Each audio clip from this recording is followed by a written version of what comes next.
नमस्कार, आप देख रहे हैं सुनिए सरकार। मैं अभिसार शर्मा।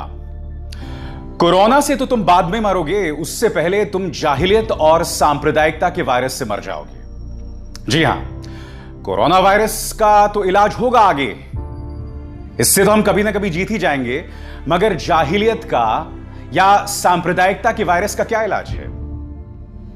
कुछ दिनों पहले, 2 ही दिनों पहले घटना हुई मुरादाबाद में, जिसमें कुछ कोरोना के सिपाही, कुछ डॉक्टर्स और पुलिस वाले गए एक ऐसे परिवार में जहां पर कोरोना के चलते एक हादसा हुआ था और उसके बाद उस परिवार को अलग ले जाने के लिए, सुरक्षित ले जाने के लिए उन्हें एक एम्बुलेंस में बिठाया गया।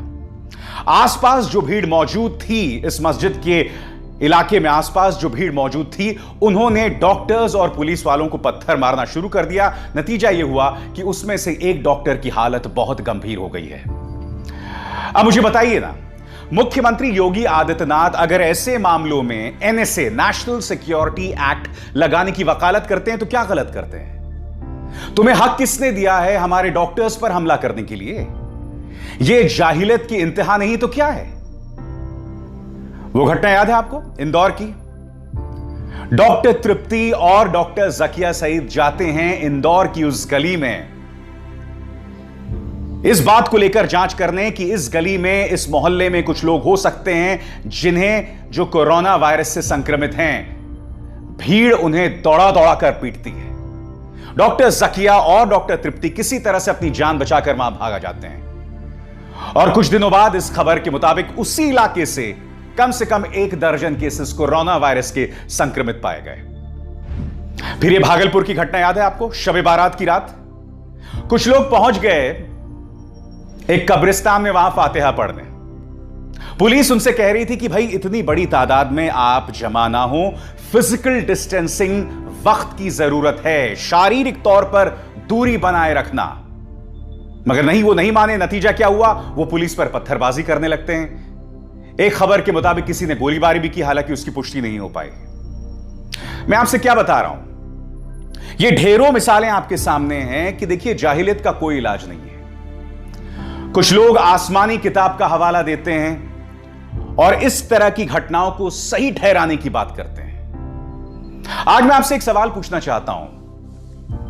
वो मान्यवर थे ना जिन्होंने कहा था कि 15% अगर सड़क पर उतार आए तो 85% पर भारी पड़ेगा। मैं ये जानना चाहता हूं कि उस तरह के नेता ऐसे मौकों पर समुदाय को शिक्षित क्यों नहीं करते? क्योंकि ये डॉक्टर्स जो पहुंच रहे हैं आपके भले के लिए ही पहुंच रहे हैं। तब क्यों खामोश हो जाते हैं तमाम रहनुमा? तब क्यों खामोश हो जाते हैं ये मौलवी, ये काजी, जो गोदी मीडिया में 5-5 हजार, 10-10 हजार रुपए के लिए बैठ जाते हैं, उस गोदी मीडिया के एजेंडे पर सवार होते हैं और एक ऐसी राय बनाते हैं जो पूरे मुस्लिम समुदाय के खिलाफ जाता है?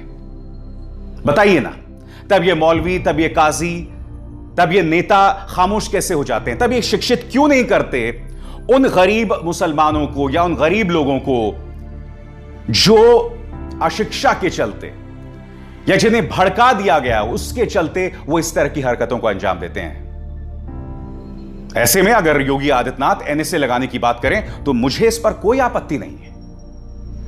मैं तारीफ करना चाहूंगा सलमान खान जैसे लोगों को। हालांकि सलमान खान का यह संदेश सिर्फ एक समुदाय के लिए नहीं है। आप ध्यान से सुनिए, उनका यह संदेश बहुत ही खूबसूरत संदेश है और एक एक बात पर आप गौर कीजिए। ये कमाल है, डॉक्टर आपकी जान बचाने के लिए आए, नर्सेज आपकी जान बचाने के लिए आए और आपने उन पर पत्थर बरसा दिया। जो कोरोना से डिटेक्ट हो रहा है, वाह, वो हॉस्पिटल से भाग रहा है। भाग के जाओगे कहाँ? किस ओर भाग रहे हो? जिंदगी की ओर भाग रहे हो या मौत की ओर भाग रहे हो? अगर ये डॉक्टर तुम्हारे इलाज नहीं करते और पुलिस सड़कों पे नहीं होती तो चंद लोगों की वजह से, जिनके दिमाग में ये चल रहा है कि हमें नहीं होगा, वो हिंदुस्तान के ढेर सारे लोगों को लेकर चल बसेंगे। देखो, मैं उनकी बात समझता हूँ जिनके पास कुछ खाने को नहीं है, बच्चों को खिलाने को नहीं है। अब उन्हें मैं सलाम करता हूँ, क्योंकि वो भी ये जानते हैं कि परिवार गुजर जाने से बेहतर है कि ये बिना खाए पिए ये वक्त गुजर जाए। बहुत अच्छा काम हो रहा है और ऐसा लग रहा है कि वाकई में हिंदुस्तान एक दूसरे से दिल से जुड़ा है। लेकिन चंद जोकरों की वजह से, ये बीमारी फैली जा रही है। अगर आपके एक्शन ऐसे नहीं होते तो पुलिस के रिएक्शन वैसे नहीं होते। अगर आपके एक्शन ऐसे नहीं होते तो हज़ारों पुलिस वालों को, हज़ारों डॉक्टर्स को, नर्सेस को और आवाम को कोरोना वायरस नहीं होता। इतने लोगों का काम तमाम नहीं होता और अभी तक हम सब वापस से काम पे लग गए होते। चाइना से शुरू हुआ है, चाइना में कब का ख़त्म हो गया, लेकिन इन चंद लोगों की वजह से पूरा हिंदुस्तान एक लंबे समय के लिए घर पे बैठेगा।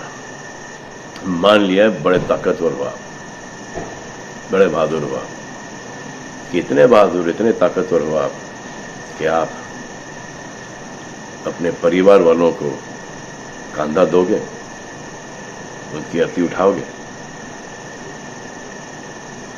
इतना जिगर है आप में। क्यों आप यमराज और मलिकुल मौत बनना चाहते हो? और क्यों अपने परिवार के लोगों पे इन्ना लिल्लाह है और राम नाम सत्य है पढ़ना चाहते हो? हर बात के दो पहलू होते हैं, इसके भी दो ही हैं। एक पहलू यह है कि हम सब रहें, दूसरा पहलू यह है कि कोई ना रहे।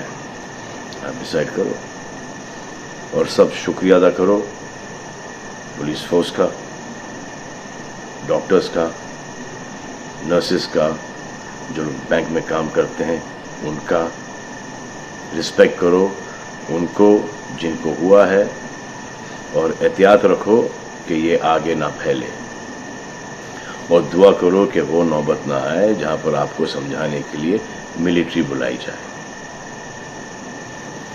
धन्यवाद। सुना आपने? अब ये खबर देखिए। जलीकट्टू, तमिलनाडु के जलीकट्टू में आप जानते हैं एक परंपरा है, एक खेल है, उसमें शामिल होने वाला एक सांड, उसकी मृत्यु हो गई।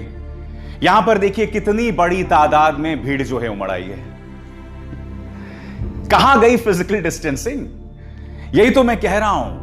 आसमानी किताबों, धर्म का हवाला देकर लोग क्या क्या कराते हैं, अपनी जाहिलियत का इस तरह से परिचय देते हैं। अब ये एक और मिसाल देखिए, कर्नाटक के कलबुर्गी की मिसाल है। ये एक हॉटस्पॉट है, कोरोना वायरस हॉटस्पॉट। और यहां क्या हो रहा है, यहां पर एक रथ यात्रा निकाली जा रही है। आपको सोलापुर की वो घटना याद है, महाराष्ट्र के सोलापुर की? वहां पर भी एक स्थानीय देवता हैं, उनके सम्मान में एक रथ यात्रा निकाली गई। जब पुलिस ने उन्हें रोका तो पुलिस पर पत्थरबाजी की गई। आज सवाल आप सबसे पूछा जा रहा है कि आखिर इस जाहिलियत का इलाज क्या है? सच बताऊं तो जैसे मैंने कहा ना कि जहां तक कोरोना वायरस का संकट है, यह संकट कभी ना कभी ठीक हो जाएगा। जो आर्थिक संकट, जो एक आर्थिक आंधी आने वाले वक्त में आने वाली है, उसका भी कभी ना कभी समाधान आ जाएगा। मगर ज़हनी तौर पर, मानसिक तौर पर यह देश और इस देश की जनता जिस तरह से रोगी होती जा रही है, उसका कोई इलाज नहीं है। और देश की जनता को इससे बाहर कोई निकालने का प्रयास नहीं कर रहा है। ना हमारे राजनेता, ना हमारे धर्मगुरु, और हमारी मीडिया, वो तो मैं क्या बोलूं, वो तो कई गुना ज्यादा जहर बोने के लिए उतारू है समाज में। मसलन वो चैनल जिसके संवाददाता को महाराष्ट्र पुलिस ने गिरफ्तार किया था, वही चैनल जो आज की तारीख में प्रेस की आजादी की दुहाई हर जगह कर रहा है, उसी चैनल में शाम को जो कार्यक्रम चला था, उसके शीर्षक देखिए। पहला, क्या मुस्लिम नेताओं ने भाषण देकर लोगों को उकसाया? अब दूसरा देखिए, क्या भीड़ जुटाने के लिए जामा मस्जिद जिम्मेदार है? कोई नहीं जानता कि इन्होंने मुस्लिम एंगल कहां से ढूंढ निकाला। बाद में मैंने इन्हीं के चैनल के एक पत्रकार को यह कहते हुए सुना कि नहीं देखिए, इसमें कोई मुस्लिम एंगल नहीं था। सवाल यह कि किसके कहने पर आप इस तरह से जहर बो रहे हैं। अभी एक और चैनल देखिए, मस्जिद के पास ही भीड़ क्यों इकट्ठा हुई? फिर वही किरदार, फिर वही चेहरे, फिर वही प्रेम शुक्ला, फिर वही मौलवी जो 5-5, 10-10 हजार रुपए में बैठ जाते हैं ऐसे चैनल्स में इस जहर को और ज्यादा हवा देने के लिए। अब ऑल्ट न्यूज की यह खबर देखिए, यह स्क्रीनशॉट देखिए। यहां किसी मौलवी को खड़ा किया गया है और इसमें यह बताया जा रहा है कि यह मौलवी जो है थूक रहा है, और यह बताया जा रहा है कि देखिए साहब, इसी तरह से जमाती थूकते हैं जिसके चलते समाज में कोरोना वायरस फैल रहा है। इस चैनल ने अपने दर्शकों को यह नहीं बताया कि जिस वीडियो का वो यहां पर इस्तेमाल कर रहे हैं, यह आज का वीडियो नहीं है, यह साल 2017 का वीडियो है। कितना बड़ा गुनाह है, किस कदर इन्होंने अपने दर्शकों को भ्रमित किया है। मुझे इन तमाम चैनल्स की सूरत हाल देखकर मैं फिर दोहरा रहा हूं, रेडियो रवांडा की याद आती है। नाज़ी जर्मनी के समय जिस वक्त जोसेफ गेबल्स, जो कि प्रचार मुखिया था हिटलर का, जिस तरह ने उन्होंने पूरा प्रचार यहूदियों के खिलाफ उस वक्त चलाया था, ये तमाम चीजें मुझे उन्हीं चीजों की यादें दिला रही हैं। मैं फिर आपसे कह रहा हूं, मीडिया का कर्तव्य ऐसे वक्त पर कुछ दिनों के लिए टीआरपी को भूल जाओ और कुछ दिनों के लिए सकारात्मक भूमिका निभाओ। अगर तुम्हें मीडिया की आजादी की याद आ रही है तो इसी तरह से, इसी तरीके से तुम्हें बाकी चीजों के लिए भी जद्दोजहद करनी चाहिए। कम से कम इस वक्त एक सकारात्मक किरदार तो निभाइए। अभी कल ही मेरी एक दोस्त से बात हो रही थी और मैंने उनको जिक्र किया मुरादाबाद की घटना का, मैंने जिक्र किया इंदौर की घटना का, भागलपुर की कब्रिस्तान की घटना का। तो उन्होंने कहा, अभिसार आप नहीं समझते हैं, जब 24 घंटे मीडिया मुसलमानों के खिलाफ जहर बोने का काम करती है और तब जब ये डॉक्टर्स उनके परिवारों में पहुंचते हैं, खासकर जो अशिक्षित परिवार हैं, तब इनके जहन में डर भरा हुआ है और उसी के चलते वो लोग ये तमाम काम करते हैं। इससे बेईमानी तर्क कोई नहीं हो सकता।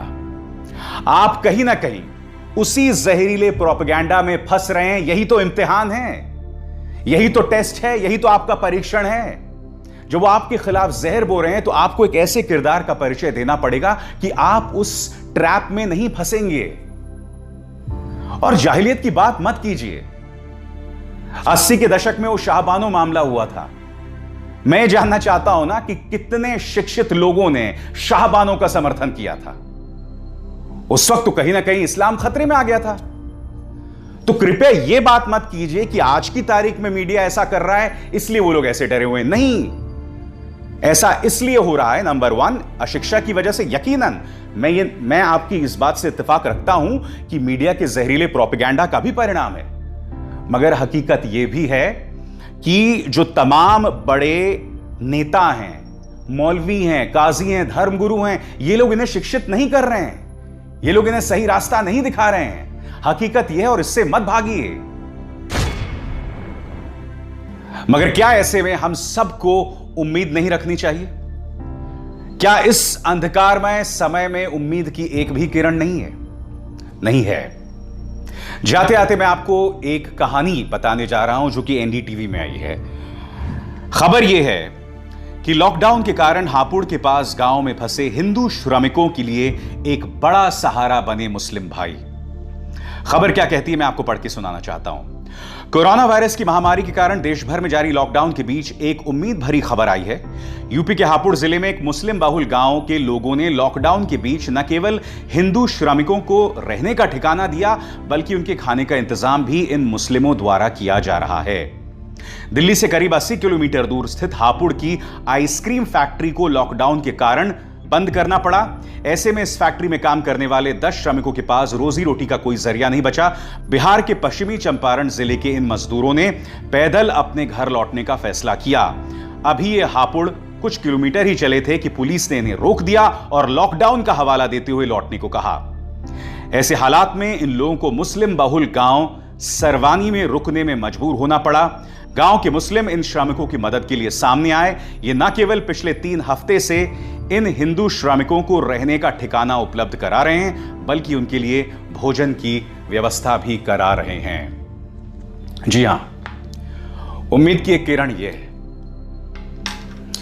और हमें उम्मीद की ऐसी ही किरणों का दामन थाम के आगे बढ़ना है, क्योंकि जैसे मैंने कहा ना, जाहिलियत का कोई इलाज नहीं है, अशिक्षा का कोई इलाज नहीं है, सांप्रदायिकता के वायरस का कोई इलाज नहीं है।